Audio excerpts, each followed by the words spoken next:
In today's video, I'll be making it on Retroarch, and I will be emulating Amstrad CPC 8-bit home computer. This computer was released in 1984 by Amstrad Corporation, and the head of this company was Alan Sugar, and his company produced a lot of electronics equipment in the United Kingdom. I think back in the 1970s and 1980s also made a lot of stuff like stereo equipment, stereo systems and stuff like that. But the Amstrad Corporation decided to enter the computer industry in 1984 with their Amstrad CPC computer. So this computer uses a Zilog 80 chip, which was introduced in March of 1976. It had about 8,500 transistors, 40 to 44 pins. Frequencies range from 2.5 megahertz to 50 megahertz. 50 megahertz for, I guess, the Zilog 80 chips that are still produced today. Those chips are still used for microcontrollers on various things like appliances.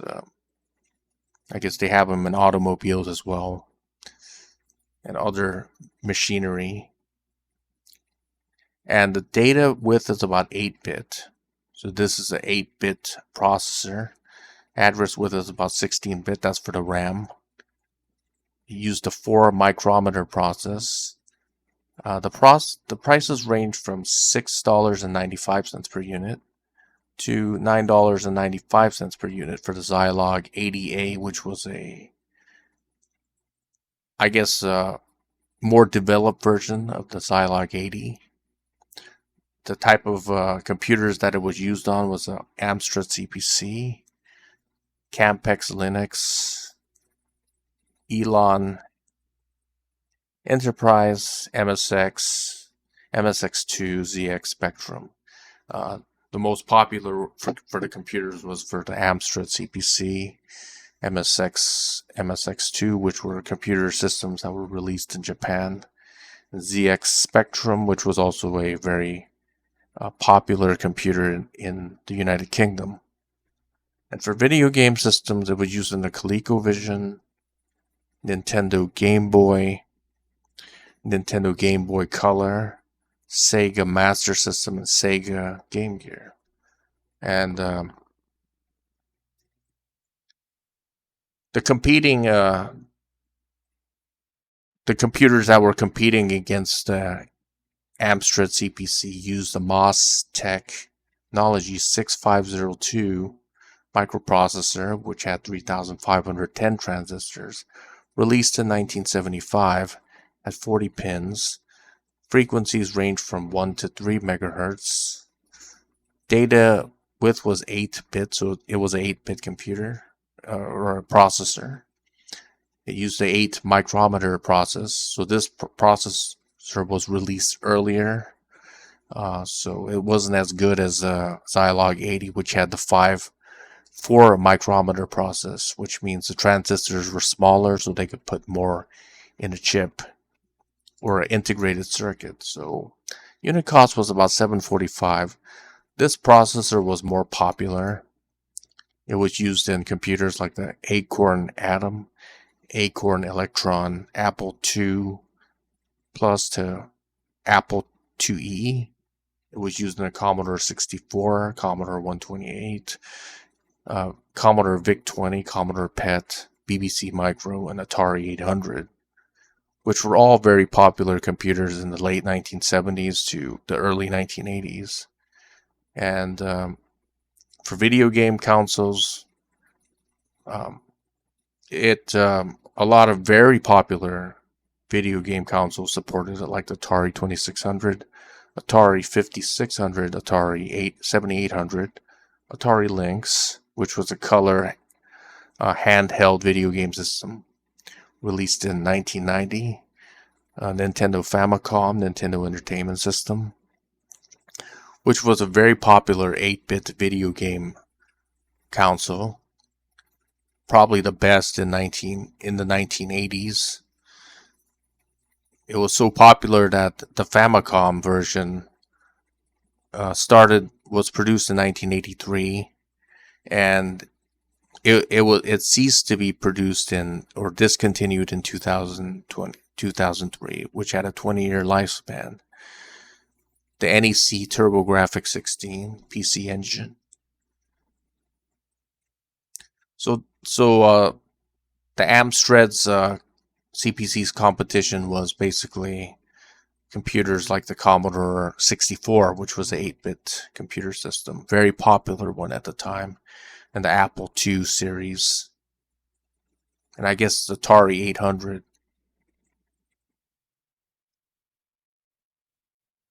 So in order for you to get the ROMs for this, there's actually no ROM requirements for using the Amstrad CPC. You don't have to have any BIOS files for it. All you have to have are the games for it.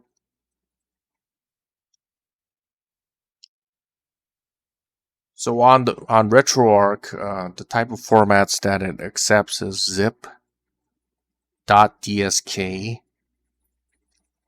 and I think those are the files, those are the formats that work for it. And a little bit about the operating system of the Amstrad CPC. If you go into the command prompt mode, dir or directory is cat. So if you type in cat, you can see the directory. And to run a game, it's run that. The format is run. If your keyboard types, okay, I see it. So the keyboard layout isn't the same like your keyboard, like a modern keyboard. So in order to get that symbol right there, you have to type, I guess,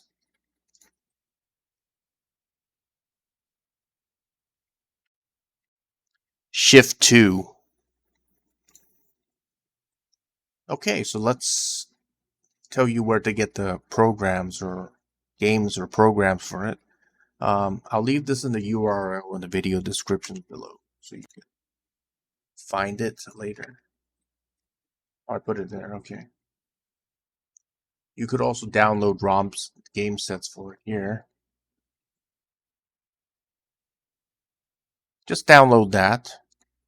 Has a whole bunch of games in it, but there's all zipped. You could use them in zip format as well. Doesn't matter. You could download individual games here. There's quite a lot of them. Donkey Kong, let's see. Okay. That's good. If you haven't installed Retroarch already, you could go to Retroarch's website and download it and install it.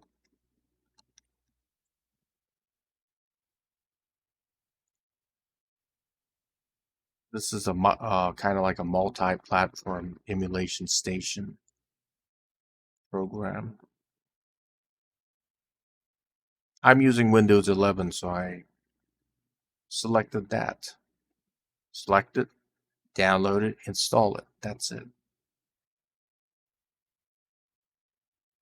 Or you could download the file format, like here, and put it into whichever folder you want.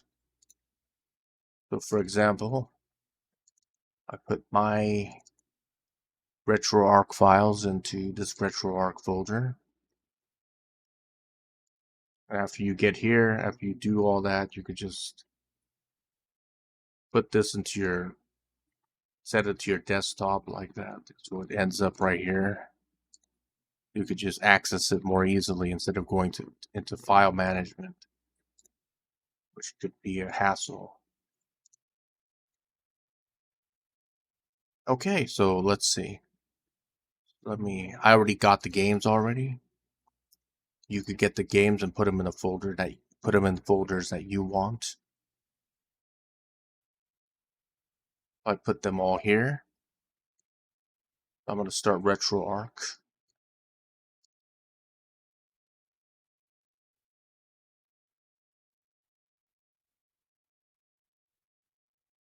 What I want to do now is, I'm going to go to full screen.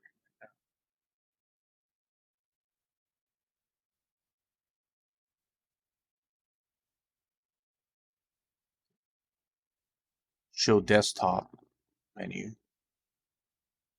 Okay.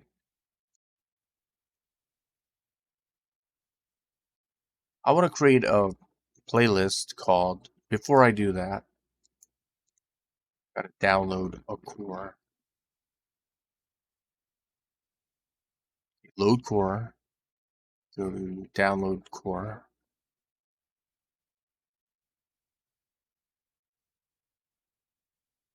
I'm going to download this one. Amstrad CPC GX 4000. Cap price 32. Just download it and it will install automatically. Now go to show desktop. Here I want to create a new playlist.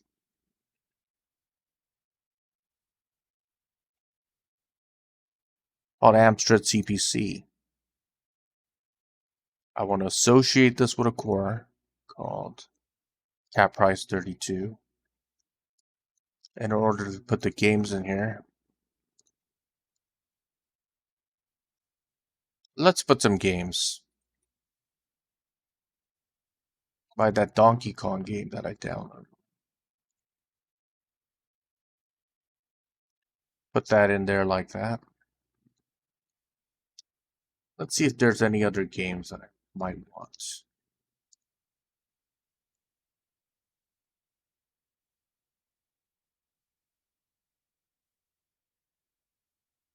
That looks interesting.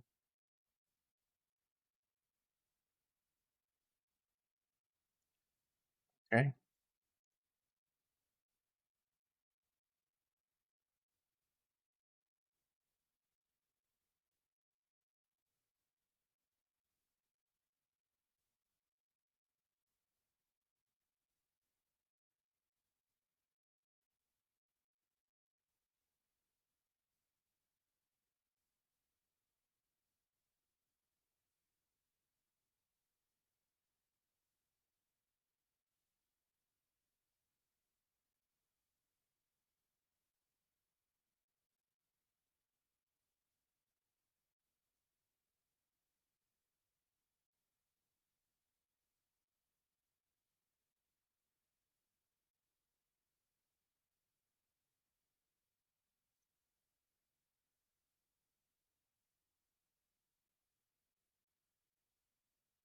I'll also put the zip formats. So zip ones work because it's in .dsk format. Try another game.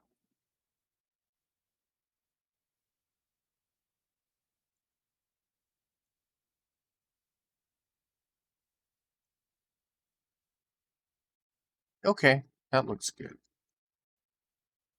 And also, if you're running multi-disk games, you have to turn it into a .m3u file.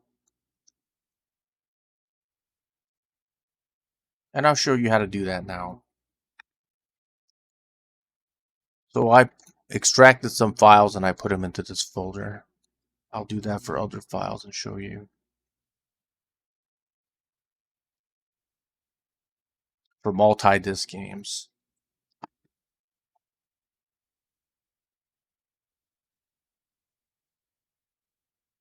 Try this one. Actually, I'll make another folder. Copy that. Paste that.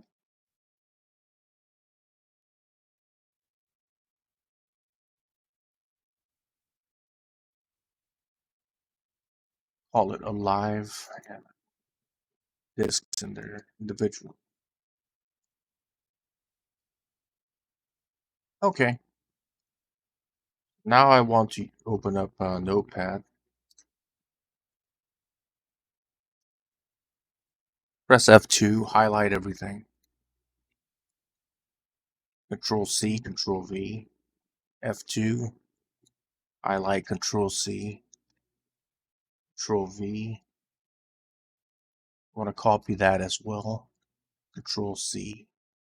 Save as all files.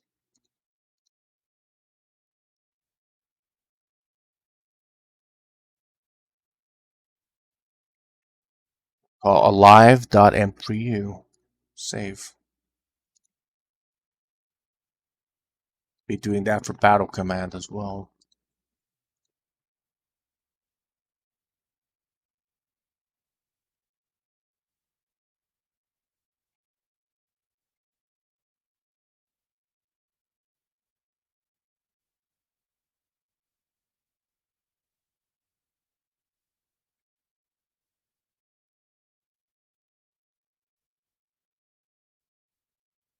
And again, all files.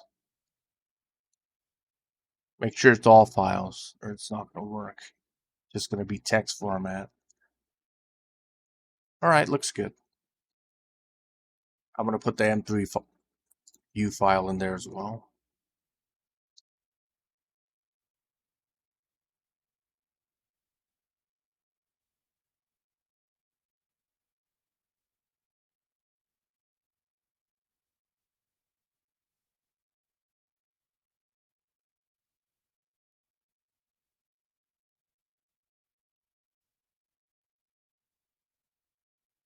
Okay.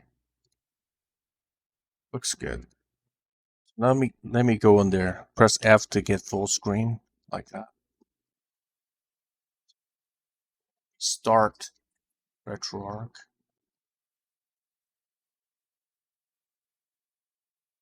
Here's the Amstrad CPC. I want to run a game first. Let's try Donkey Kong first.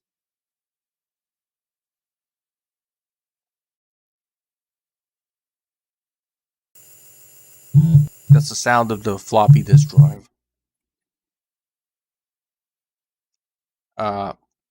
Type scroll lock. You get game focus like that.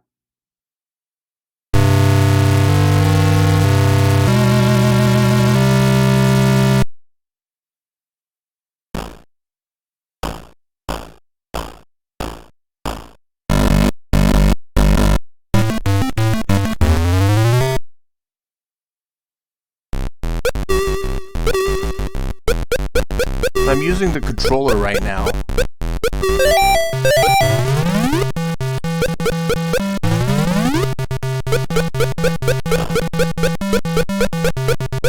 Uh-oh.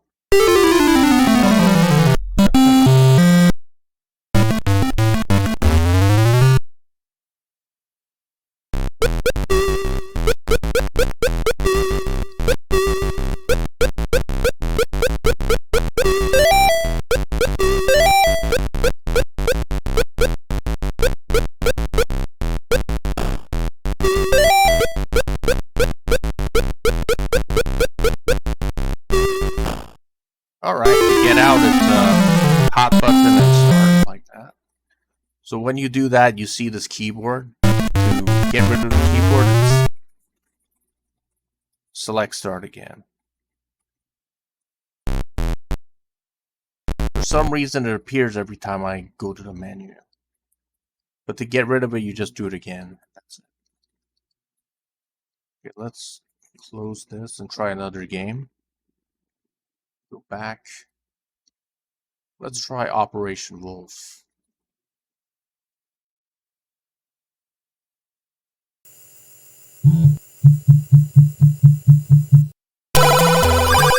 Game focus again. I scroll lock. Press number 2. I'm just gonna set the controls. For some of the games, you have to set the controls.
Okay,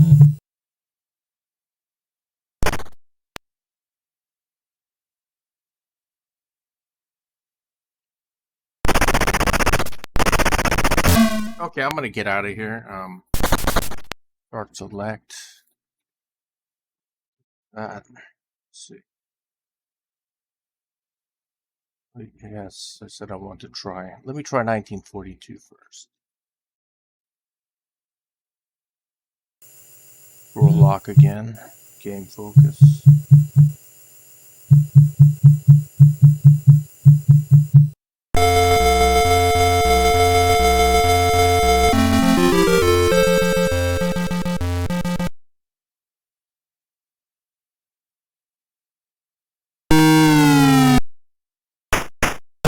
I'm using the controller right now.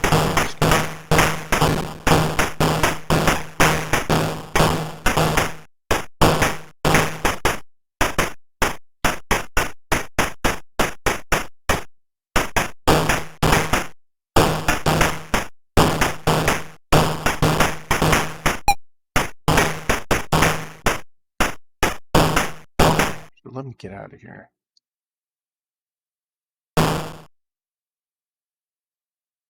Enough of that. For multi-disc games, so I'm running it with the .m3u file, and it's working.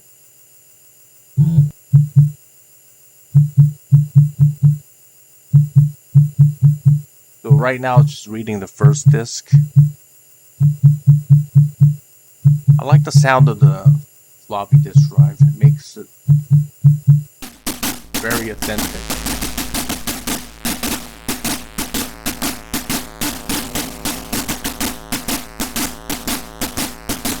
Okay, to change discs, it's hot button start.